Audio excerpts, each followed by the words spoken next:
So I was a little stressed out. Because life has been lifing, and I went to the bookstore.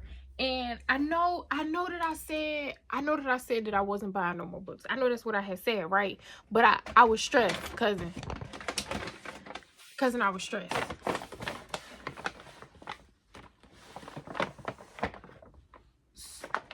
So I was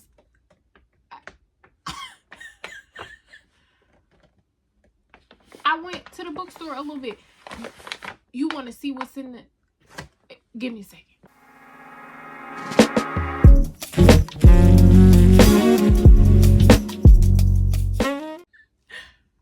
Hi, friends. Welcome back to Show Me the Book Club. I am Shelby Bonet, and as you can tell by the intro and the title, this is a book haul. And I know I had said that I wasn't buying no more books, but instead of cussing them people out, I went to the bookstore, and I think that's good decision-making skills on my part. And I know that you're going to feel away because you fixing to be like, stop adding stuff to my TBR. But reading is good for you. Listen, you've been hanging out with me, and you smarter. You using bigger words. You having fun. You done figured out the blessing that is coochie books. I'm saying it's not that all of a bad idea. That's all I'm saying. It's not that bad of a hobby. It could be drugs. With that said, before we get started, make sure you like, you comment, and you subscribe. We is on the road to 15K subscribers before the 2025. Okay? So tell your friend to tell a friend to tell a friend. Alright? And yeah, leave comments, talk to me, like, subscribe, share, all of that kind of good stuff. And let's get into it for real this time. Oh! Y'all always be asking me questions where the links are. The link is in the underneath of the bar, okay? It's called the underneath of bar because it's underneath of the video, okay? All right.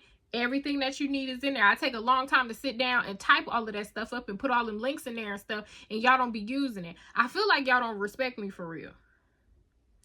But we can talk about it later. All right, let's get into it for real this time. Okay. These are in no particular order.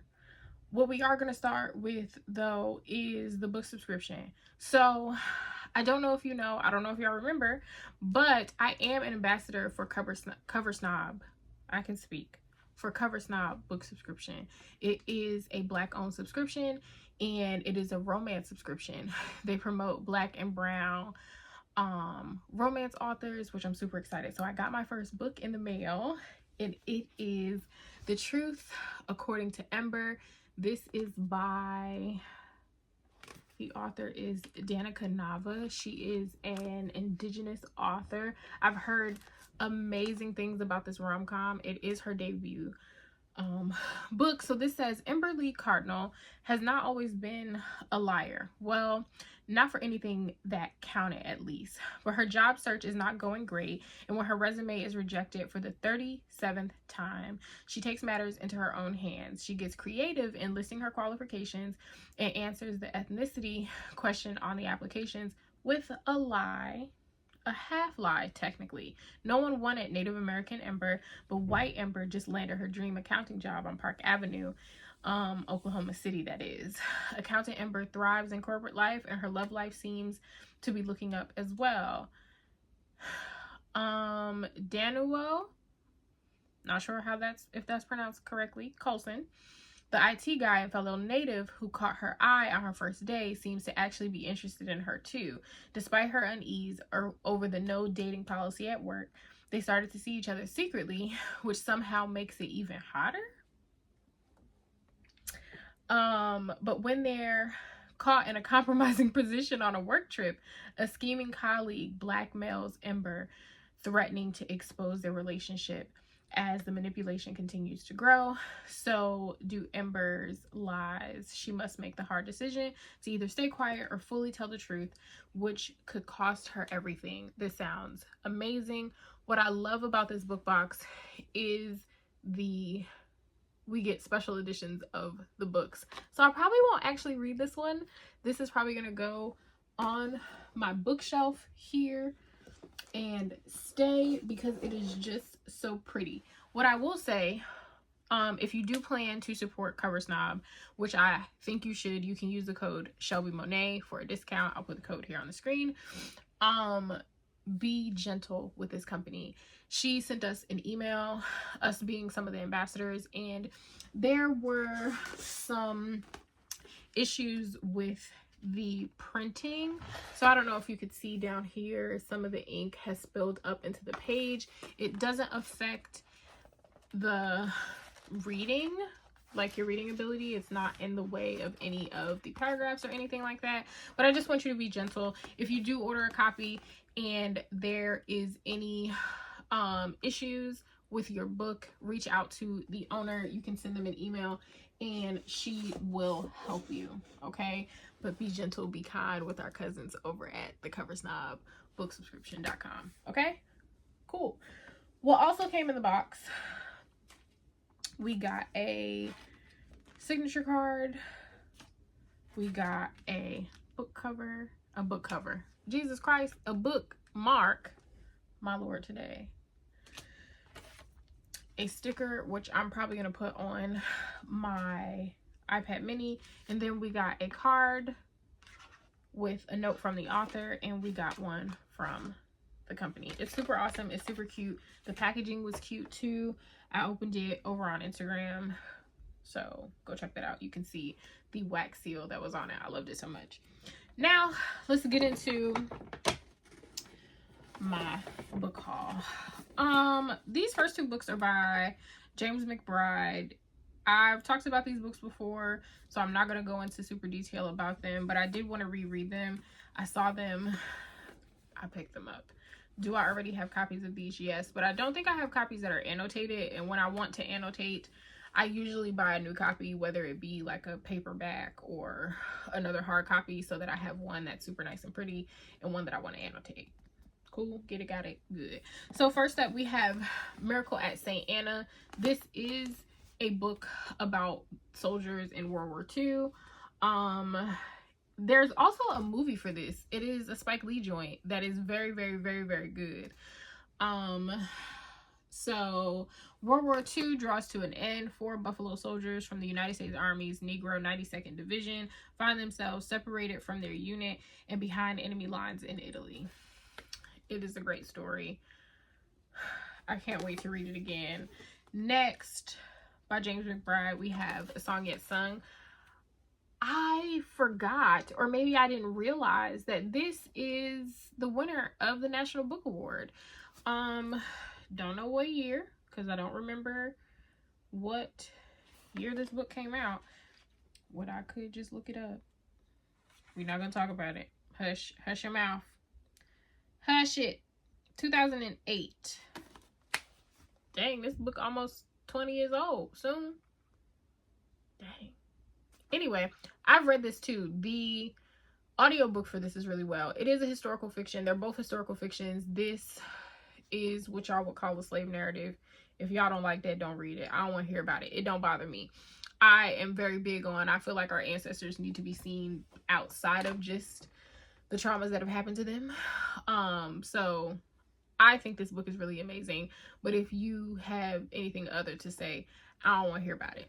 Okay, so it says, in the days before the Civil War, a group of slaves break free in a labyrinth swamps of Maryland's eastern shore, setting loose a drama of violence and hope among slave catchers, plantation owners, watermen, runaway slaves, and free blacks. Among them is Liz Spockett, a runaway slave near death, wrecked by disturbing visions of the future and armed with the code, a fiercely guided cryptic means of communication for slaves on the run. I've read it before. Again, phenomenal. I love James McBride. I have read everything by him, and I've just been in the mood for a historical fiction that I know is going to be good, right? Like, I don't necessarily want to venture into something that I am unfamiliar with. Speaking of which, we have The Nickel Boys by Colson Whitehead. This is the first Colson Whitehead book that I read. I've attempted to read some other things by him. Didn't go as I thought it was going to go. I did enjoy The Underground Railroad. This is my favorite by him. there is a movie coming out. So if you guys don't know, I do have a book club. You can join the book club down below. The Discord link is like the first one in the description box. This is our side quest this month in October. We will be, the main book for the book club for October is Indigo by Beverly Jenkins, which is a historical fiction I love. And then we will be reading The Nickel Boys because there is an adaptation coming out, I believe, in November. It's either the end of October or in November. So we will be reading this. There will be a discussion. You should join the book club. I don't always announce publicly the little side quests that we do. So if you want to be down, I suggest you click the link, baby. Click the link, join the Discord. It's fun in there. We be talking about all kind of stuff in there. But the Nickel Boys. So it says, when Elwood Curtis, a black boy growing up in 1960s Tallahassee, is unfairly sentenced to a juvenile reformatory called the Nickel Academy, he finds himself trapped in a grotesque chamber of horrors. Elwood's only salvation is his true friendship and fellow delinquent, Turner, which deepens despite Turner's conviction that Elwood is hopelessly naive, that the world is crooked, and that the only way to survive is to scheme and avoid trouble. As life at the academy becomes even more perilous, the tension between Elwood's ideals and Turner's skepticism lead to a decision with repercussions that will echo down the decades. Based on the real story of a reform school that operated for 111 years and warped the lives of thousands of children, The Nickel Boys is a devastating, driven narrative that showcases a great American novelist writing at the heights of his powers. I enjoyed it the first time I read it. I want to read it again. This one I will annotate, whereas the first copy that I had, I did not. So there's that. Next up, we have House of Bone and Rain by Gabino Iglesias. I think that's how that's pronounced. Isn't this cover beautiful? This is one of those book covers that Jess would be like, friend, you know that purple and green? My friend Special. I've had my eye on this for a while and I finally got it. So it says, and I believe this one is technically a horror. Let's see. Hatchet Book Group. Yeah, it's a horror.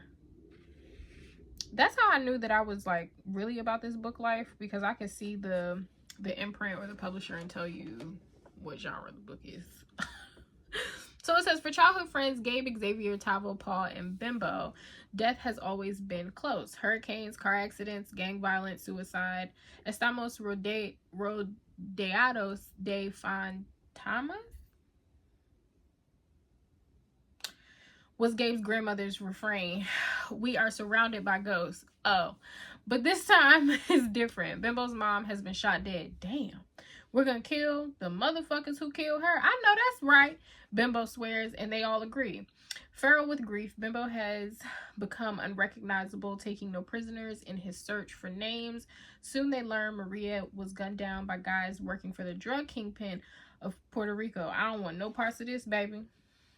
No one has ever gone up against him and survived. As the boys strategize, a storm gathers far from the coast. Hurricanes are known to carry evil spirits in their currents and brings them ashore. Spirits that impose their own order.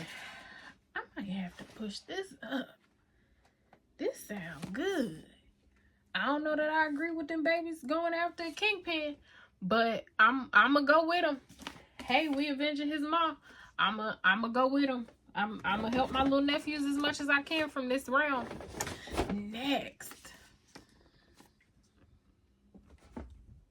I'm so excited about this damn book. Colored Television by our auntie. This our auntie now. She married to our uncle. Where my copy of the book go? Where it go? Hold on. She married to our uncle. I'm gonna show you who our uncle is. And then you're gonna be like, oh, cousin, I didn't know. I didn't know neither. I didn't know neither. And that's how I got into her books, because I found out that she married to our uncle. So remember our uncle, Uncle Percival Everett? This his wife. Yeah, I didn't know neither, cousin. But now we know, so we got to support our auntie. So Auntie Danzy has another book called Caucasia. I read a little bit of that earlier this year. I need to go back and finish it. When I tell you she is writing her tail off, she writing her tail off. Now this her new one. It's called Colored Television. Ain't it beautiful? This one, it says Jane has high hopes that her life is about to turn around. After a long, precarious stretch bouncing among sketchy rentals and sublets, she and her family are living in luxury for a year, house sitting in the hills above Los Angeles. The gig magically coincides with Jane's sabbatical, giving her the time and space she needs to finish her second novel. Centuries-spanning epic her artist husband Lenny dubs her mulatto War and Peace. Jesus Christ. Finally, some semblance of stability and success seems to be within her group. But things don't work out quite as hoped. Desperate for a plan B, like countless writers before her, Jane turns her gaze to Hollywood when she finagles a meeting with Hampton Ford, a hot producer with a major development deal at a streaming network. He seems excited to work with a real writer, quote unquote, and together they begin to develop the Jackie Robinson of biracial comedies. Things finally seem to be going right for Jane until they go terribly wrong. Funny, piercing, and page-turning, Colored Television is Cinna's most on-the-pulse, ambitious, and rewarding novel yet. I am super excited to read it. I want to read through her backlist. So it's Caucasia, Colored Television,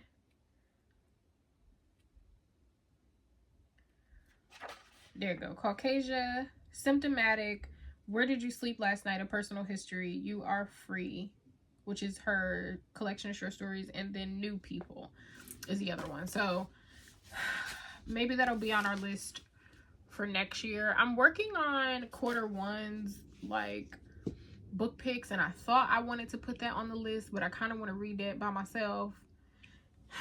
Running a book club is hard, I tell you. Ooh, something that I'm gonna read very soon.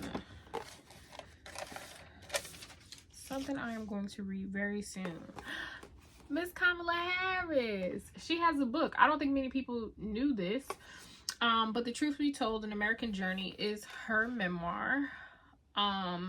So I'm very excited to read this, especially with the election coming up. Just to get to know more about her. I talk about reading diversely all the time, right? A lot of the reason why I tell you guys to read diversely is because I want you to be able to go into voting with a broadened perspective and not just thinking about yourself, but to be able to see how some of these characters mimic real life, and you can kind of go in and make the right decisions. A part of that reading diversely is reading up on who we are voting for, right? You have to understand the information for yourself as best you can, and go from there. So I will be reading this. I want to know more about her life. I want to know what coconut tree she fell out of. If you know, you know. But this says, the daughter of immigrants and civil rights activists, Vice President Kamala Harris was raised in an Oakland, California community that cared deeply about social justice. As she rose to prominence as one of the political leaders of our time, her experiences will become her guiding light as she grappled with an array of complex issues and learned to bring a voice to the voiceless. Now, in The Truth We Hold, she reckons with the big challenges we face together, drawing on the hard-won wisdom and the insight from her own career, the work of those who have most inspired her. She communicates a vision of shared struggle, shared purpose, and shared values as we confront the great work of our day. I'm excited. I love this lady. And if you don't love her, for whatever your reasonings may be, maybe you should read her book so that you can get to know her a little bit better. Next, do y'all listen to my podcast? Did you know I have a podcast? I have a podcast, I could speak, called The League of Extraordinary Readers, right? And my co-host, who is also my book bestie, Jess of the Literature Noir Book Club, we did an episode in September where we talked about our anticipated reads for the end of the year, right? And one of those is called The Gangs of Zion. This is by Ron Stallworth. And when I tell you, when I read this synopsis, baby, it says, determined to pursue his passions for undercover work wherever it leads. Stallworth lands in Salt Lake City, Utah. Once again, he's an outsider, not only as a black man on a mostly white police force, but also as an unapologetic non-believer in a state dominated by the Church of Jesus Christ of Latter-day Saints. But soon after his first drug bust in the Beehive, Stallworth makes a startling discovery. Bloods and Crips are infiltrating Mormon country, threatening to turn the deeply conservative community into a hotbed of crime. I said, baby, if this ain't right up my alley, my God, today. Child, we're going to be lucky I don't read it tonight. We're going to be lucky I don't sit here and read it tonight. Because when I tell you, I said, what all in the hell?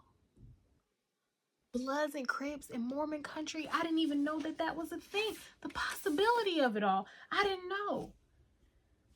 I didn't know. I don't think you knew neither. Okay, we only got 2 books left. Yeah, okay, my bag empty. We only got 2 books left. We'll save the best for last. So I got Catalina. I know you know why I bought it, because the cover was good. I know you knew. But I've had my eye on this for a while. I saw a few people had got in ARCs for it and said that they loved it. And I believe it is on the National Book Award long list. So it says, a year in the life of Catalina, a wickedly wry and heartbreakingly vulnerable student at an elite college forced to navigate an opaque past, an uncertain future, and tragedies on 2 continents, and the tantalizing possibilities of love and freedom. When Catalina is admitted to Harvard, it feels like the fulfillment of destiny. A miracle child escapes death in Latin America, moves to Queens to be raised by her undocumented grandparents, and becomes one of the chosen. But nothing is simple for Catalina, at least all her own complicated, contradictory, ruthlessly probing mind. Least of all her own complicated, contradictory, ruthless, probing mind. Now a senior, she faces graduation to a world that has no place for the undocumented. Her sense of doom intensifies her curiosities and desires. She infiltrates the school's elite subcultures, internships and literary journals, posh parties, and secret societies, which she observes with the eye of an anthropologist and an interloper's skepticism. She is both fascinated and repulsed. Craving great romance, Catalina finds herself drawn to a fellow student, an actual budding anthropologist, eager to teach her about the Latin American world she was born into, but never knew, even as her life back in Queens begins to unravel. Sounds super amazing. It sounds so good. And the cover is just beautiful. Like, seriously, I love a good book cover.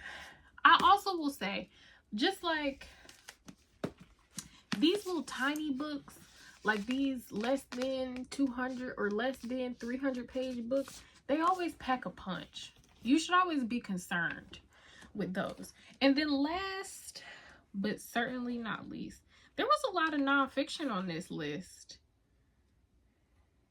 And that's not a bad thing. That's something that I wanted to read more of this year anyway. But we have lovely one. Isn't it beautiful? Look at that face. I love her. So this is Kentanji Jackson.